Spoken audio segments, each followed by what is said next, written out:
Salam sukacita, salam saudaraku yang saya kasih dalam cinta kasih Yesus Kristus. Kasih-Nya sempurna dan kekal buat kita. Dan saya menyampaikan selamat Paskah, selamat hari kebangkitan Yesus Kristus yang sudah terjadi 2000 tahun yang lalu yang kita peringati saat ini. Dan jangan kita peringati, tetapi mari kita hayati apa yang sudah dilakukan oleh Yesus bagi kita. Saudara, berapa hari ini kita sedang belajar dari tempat perkemahan bangsa Israel. Kita tahu bahwa mereka melewati 42 tempat perkemahan selama mereka 40 tahun di padang gurun. Dan saat ini kita berada pada tempat perkemahan ke-41. Saudara, yaitu dataran Moab. Mari kita berdoa. Terpujilah Engkau Tuhan Bapa Surgawi yang kami kenal Engkau dalam nama Tuhan Yesus Kristus. Kami bersyukur kami masih boleh hidup sampai saat ini. Engkau berkati kami serta lindungi kami Bapa. Terima kasih, dan kami mau belajar dari tempat perkemahan 41 dataran Moab. Tuhan berkati kami dari tempat ini. Di dalam nama Tuhan Yesus, haleluya, amin. Semua ada 42 perkemahan dan saat ini kita berada pada tempat perkemahan 41 dataran Moab. Berarti tinggal satu lagi, saudara. Ya, dan Tuhan telah menuntun kita sejauh ini dan kita boleh diberkati, saudara. Mari kita membaca Bilangan 33 ayat 48 sampai 49. Ya, mereka berangkat dari pegunungan Abarim, lalu berkemah di dataran Moab di tepi sungai Yordan dekat Yeriko. Mereka berkemah di tepi sungai Yordan dari Bet Yesimot sampai ke Abel Sitim di dataran Moab. Haleluya. Saudara, jarak dari Bet Yesimot sampai ke Abel Sitim itu kira-kira 8 kilo. Memang ini dataran yang sangat luas, saudara. Saudara tahu arti Moab? Moab itu artinya anak ayah atau dari bapakku. Kenapa seperti itu? Karena ini keturunan dari Lot, dari anak perempuannya sendiri yang sulung dan yang muda. Yang sulung melahirkan anak namanya Moab, dan yang sulung melahirkan yang muda melahirkan anaknya namanya Amon. Coba kita membaca Kejadian 19 ayat 33 sampai ayat 37. Pada malam itu mereka memberi ayam mereka minum anggur. Lalu masuklah yang lebih tua untuk tidur dengan ayahnya. Dan ayahnya itu tidak mengetahui ketika anaknya itu tidur dan ketika ia bangun. Keesokan harinya berkatalah kakaknya kepada adiknya, "Tadi malam aku telah tidur dengan ayah. Baiklah, malam ini juga kita beri dia minum anggur. Masuklah engkau untuk tidur dengan dia, supaya kita menyambung keturunan dari ayah kita." Demikianlah juga pada malam ini mereka memberi ayah mereka minum anggur. Lalu bangunlah yang lebih muda untuk tidur dengan ayahnya, dan ayahnya itu tidak mengetahui ketika anaknya itu tidur dan ketika ia bangun. Lalu mengandunglah kedua anak Lot itu dari ayah mereka yang lebih tua, melahirkan seorang anak laki-laki dan menamainya Moab. Dialah bapa orang Moab yang sekarang. Kemudian lebih muda pun melahirkan seorang anak laki-laki dan menamainya Ben-Ami. Dialah bapa Bani Amon yang sekarang ini. Saudara, ini suatu yang tidak dikehendaki, yang tidak disetujui, dan memang ini merupakan dosa bagi mereka, saudara. Tetapi mereka ini tidak tahu bahwa ini adalah salah dan dosa di hadapan Allah. Dan apalagi ayah mereka dibuat tidur, saudara. Dia tidak mengetahui apa yang terjadi, ya. Nah, saudara, jadi Moab itu artinya anak ayah, atau dari bapakku. Dari keturunan Lot sendiri dengan anaknya sendiri. Haleluya.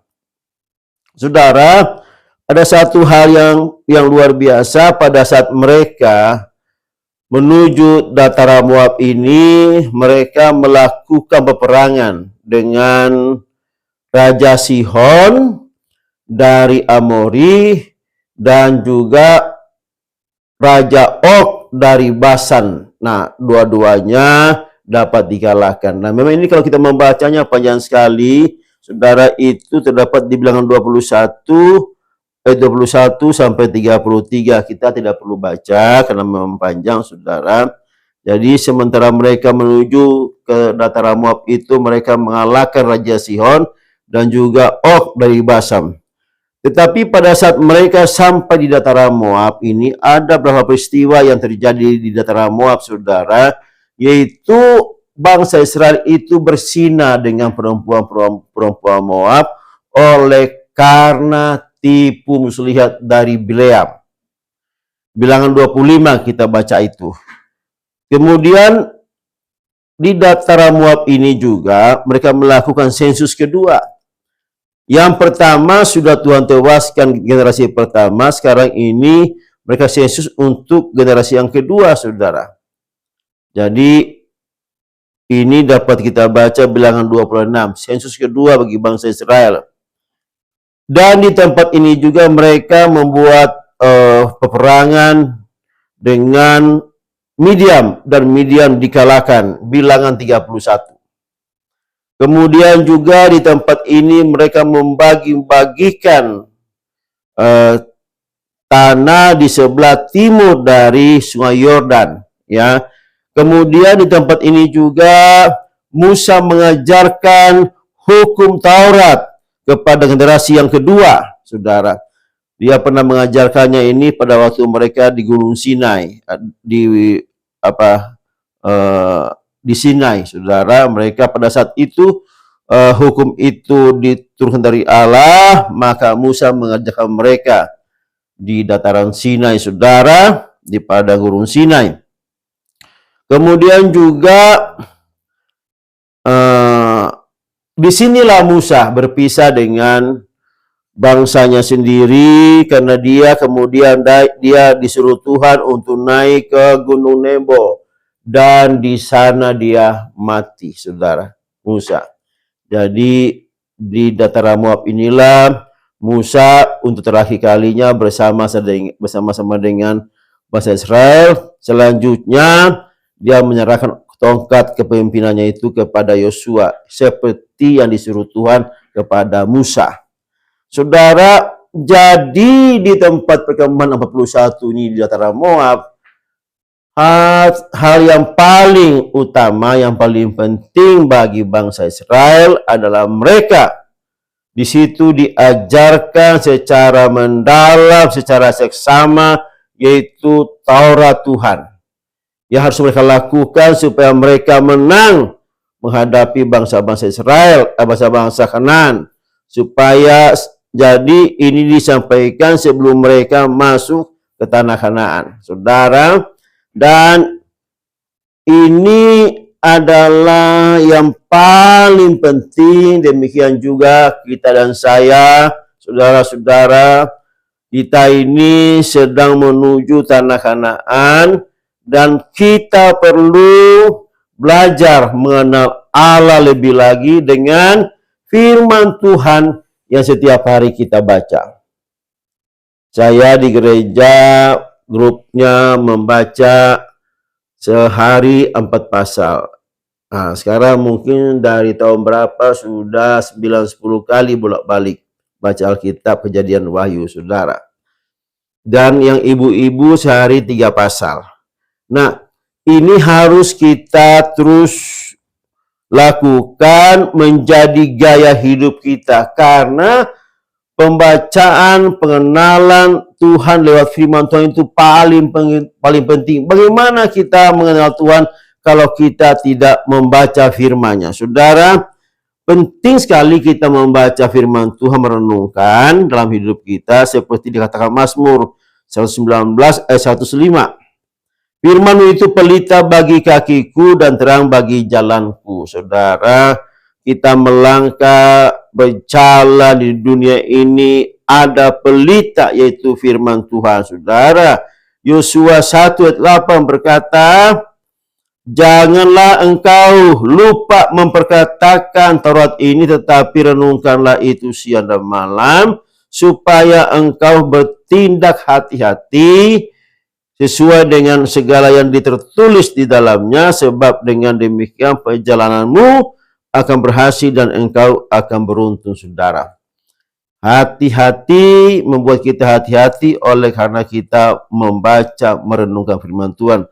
Selama masih ada siang, selama masih ada malam, saudara dan saya harus merenungkan firman Tuhan ini, karena dikatakan kita akan dibuat berhati-hati dan perjalanan kita akan berhasil dan beruntung oleh karena kita merenungkan Taurat Tuhan siang dan malam, saudara.